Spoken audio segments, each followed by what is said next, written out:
Huyu jamaa anaitwa Omi. Ni jamaa ambaye kila mrembo katika hiki chuo anatamani kuwa naye. Na leo alikuwa katika mechi ya mpira wa tennis. Kushinda ni jambo la kawaida kwake. Mechi kaisha akiwa ameshinda. Basi warembo kibao wakamkimbilia. Yaani wanamzimikia ile mbaya. Kila mrembo alitaka kumpa Omi zawadi yake na wengine walitaka kupiga naye picha. Kiufupi, Omi ni ugonjwa wa wanawake hapa chuoni. Kila anapopita, pembeni anasindikizwa na grupu na warembo.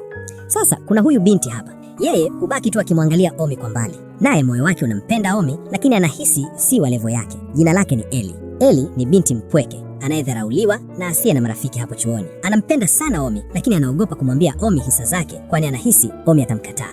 Na kama atamkubali, ataanzisha vita na warembo wanaomtaka Omi. Lakini Eli akaamua kuhifadhi hisa zake moyoni. Leo akafungua akaunti ya siri ya Twitter. Kisha akaanza andika mambo mbalimbali, jinsi anavyompenda Omi na ndoto alizonazo za kuja kuwa na Omi. Eli hana rafiki zaidi ya rafiki yake mmoja wa online, Yuki, ambaye amekuwa akilike kila post ya Eli na kumpa matumaini kuwa siku moja ndoto zake zitatimia. Sasa leo Eli akiwa anaenda kusafisha store, akasikia watu wakiongea kwenye chumba kimoja. Akaamua kuchungulia, mara akamwona Omi. Sasa Omi licha ya kuwa wadada wengi warembo wanamzimikia, yeye huonyesha kama anajali hivi mbele yao. Lakini akiwa mwenyewe na rafiki zake huwa anawasema vibaya, hata kuzitupa zawadi alizopewa na warembo. Sasa Eli akamsikia Omi akiongea maneno ya kuwasema wale warembo. Hakuamini kama Omi angeweza kuwa na tabia hii. Sasa akawa anaendelea kushangaa. Sasa akawa akashika mlango, kumbe haukuwa na bawamba bwana. Mara mlango ukaenda chini na Eli akafumwa kuwa alikuwa akiwasikiliza Omi akiwa na anko wake. Eli kwa uoga akasema, samahani, ni bahati mbaya na hapa nitafanya kama sijasikia chochote. Omi akamwambia, okay, hakuna shida. Tukubaliana, kama utamwambia mtu yoyote ulichokisia, sitakuacha hivi hivi. Eli huko akisimama akasema, sawa, sitamwambia mtu yoyote yule. Kisha akatoka mbio.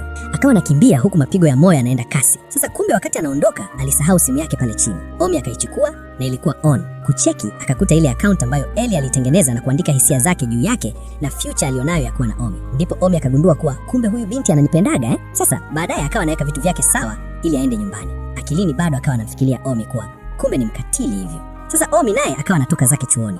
Kufika hapa akamwona Eli yupo darasani, akaingia na kumuuliza, simu yako iko wapi? Eli akaanza kujificha, akadhani Omi anataka kumtishia. Omi akamwonyesha simu na kumwambia, nimeona kila kitu. Haya sasa elezea, mimi na wewe ni wapenzi au lini tumeanza kudate? Eli akasema, hapana, umeelewa vibaya. Akataka kuchukua simu lakini Omi akamzuia. Sasa Eli akajawa na aibu. Alifanya yote kwa siri lakini ashajulikana. Eli akasema, nakubali nilifanya hivyo, lakini tafadhali niambie nifanye chochote unachotaka, lakini naomba usijaonyesha wanafunzi wengine, kwa sababu wadada wakijua kama mimi nakupenda hawataniacha salama. Omi akamwambia, kirahisi tu ni kuacha hivi hivi. But sawa, Ilsa ukijaribu kuwaambia watu ulichokisia, nitafanya maisha yako kuwa magumu. Eli akasema, na hapa sitamwambia mtu yoyote. Pia naomba na wewe usimuonyeshe mtu akaunti yangu. Basi wakakubaliana kutunziana siri. Kisha Omi akaondoka zake. Eli akashuka chini, akawa haamini leo ameweza kuongea macho kwa macho na Omi, jamaa maarufu ambaye kila mdada anampenda, na yeye pia alikuwa akimpenda sana. Na kwa sasa anaijua siri yake, yaani tabia ya Omi ya ndani, na Omi anaijua siri yake kuwa anampenda yeye kwa siri. Tokea hapo Eli akawa mtu mwenye furaha sana. Ukaribu kati yake na Omi ukaendelea kuongezeka, kwani anaijua siri ya Omi. Akawa mwenye furaha na tabasamu kila muda. Leo akitoka class, kuna bidada akampamia kwa bahati mbaya. Sasa Eli ile kumwangalia akaona ameshika t-shirt iliyoandikwa Omi. Eli akashangaa, hii t-shirt si ya Omi? Akaamua kumtafuta Omi. Kufika hapa akamkuta Omi yupo kwenye ofisi ya Mr. Shen ambaye ni mwalimu wao. Akamuuliza, wewe unaweza ingia humo? Omi akamwambia, kuna shida kuingia kwenye ofisi ya anko wangu? Niambie, kwa nini unanitafuta? Eli akasema, kuna mdada nimeona kashika t-shirt yako, nikahisi ameiba. Omi akasema, kwa hiyo shida nini hapo? Eli akasema, hii ni mbaya yani, hujali kuhusu vitu vyako mwenyewe. Kwa mtindo huo utakuja kuibiwa hadi nguo ya ndani. Omi akamwambia, t-shirt sio nguo ya ndani na nina t-shirt nyingi. Hata hivyo ni vitu vingi naibiwa na wadada. Sasa Eli naye kumbuka anampenda sana Omi, alikuwa kaona wivu. Omi akamgeukia na kumwambia, kuanzia sasa mind your business, tusifuatiliane. Basi Eli akatoka pale akiwa na huzuni. Akahisi huenda hatawahi kuwa special kwa Omi hata afanyaje. Akarudi nyumbani na kuingia kwenye akaunti yake. Kisha akaandika vitu mbalimbali, ikiwemo wivu alionao kwa Omi, kwani wanawake wengi wanajipendekeza kwa Omi, lakini yeye anampenda na anatamani Omi awe boyfriend wake. Leo akiwa darasani, Mr. Shen ambaye ni uncle wa Omi akafika na kumwambia, naomba uandae habari au hadithi kuhusu chuo kwa ajili ya magazeti ya chuo. Eli akauliza, kwa nini umenichagua mimi? Mr. Shen akasema, Omi ndio kakupendekeza na amesema wewe ni mtaalam kwenye kuandika hadithi. Eli akajisemea, huyo Omi anataka kuniletea utani. Akatoka pale speed ili amtafute Omi. Sasa anapopita hapa akamwona yule binti ambaye alikuwa na t-shirt la Omi. Huyu binti anaitwa Lea. Eli akamuuliza, umepata wapi t-shirt la Omi? Lea akasema, kwani wewe ni mpenzi wake au na date naye? Eli akaona nimevuka mipaka, akamwomba msamaha kwa kumuuliza hilo swali, lakini Lea hakujibu, akaondoka. Eli akaamua kumfuata, akamuuliza, je, una mahusiano gani na Omi? Lea akamwambia, fuatilia mambo yako. Sasa Eli hakuwa anaangalia chini. Kufika hapa akateleza jirani na ngazi, akawa anaenda chini. Kwa bahati Omi akafika na kumsaidia. Ndipo Lea akamsogelea Omi na kumrudishia t-shirt yake. Akamwambia, nisamehe kwa kuchukua t-shirt lako bila ruhusa. Mimi najifunza kushona, hivyo nilichukua t-shirt lako ili nipate vipimo, kwani bodi yako iko poa. Basi Eli ndiyo akamwelewa Lea, sio kwamba anampenda Omi, bali alikuwa anahitaji vipimo vya t-shirts vya Omi. Sasa Eli na Lea wakaelewana na kuamua kuwa marafiki. Baadaye, baada ya darasa, Omi akamfuata Eli na kumwambia, leo nataka twende pamoja nyumbani. Basi Eli akafurahi sana. Hajawahi kuwa na rafiki wa kwenda naye nyumbani, lakini sasa anaye, na si rafiki tu, ni Omi ambaye anampenda sana. Basi baadaye wakawa wametulia mitaa hii. Eli akamuuliza, kwa nini unaishi maisha hayo? Yaani nje kila mtu anakukubali, especially wadada, lakini maisha yako halisi si hivyo. Yaani Omi kwa umaarufu alionao, hakuna ambaye anajua kuwa Omi hana maisha mazuri kiasi hicho. Lakini Omi akamwambia, naishi hivyo kwa sababu dunia inataka mtu perfect ndio imkubali. Ndio maana naishi hivi, lakini nje wasichana na watu wananikubali. Sasa Omi akamwambia Eli, nataka kuwa rafiki na wewe, lakini kwa sharti moja. Mbele ya watu usijeonyesha kuwa mimi na wewe ni marafiki. Eli akasema, sawa. Kesho chuoni muda wa lunch, Lea akamtambulisha kwa rafiki yake Reo, na Reo akawaambia, kuanzia sasa waweza niweka kwenye listi ya marafiki zako. Eli akasema, okay, kuanzia sasa wewe ni rafiki yangu. Pia akafurahi sana, kwani kwa sasa anazidi pata marafiki. Lakini pia alikuwa na huzuni, kwani hawezi kuonana na Omi mbele za wanafunzi,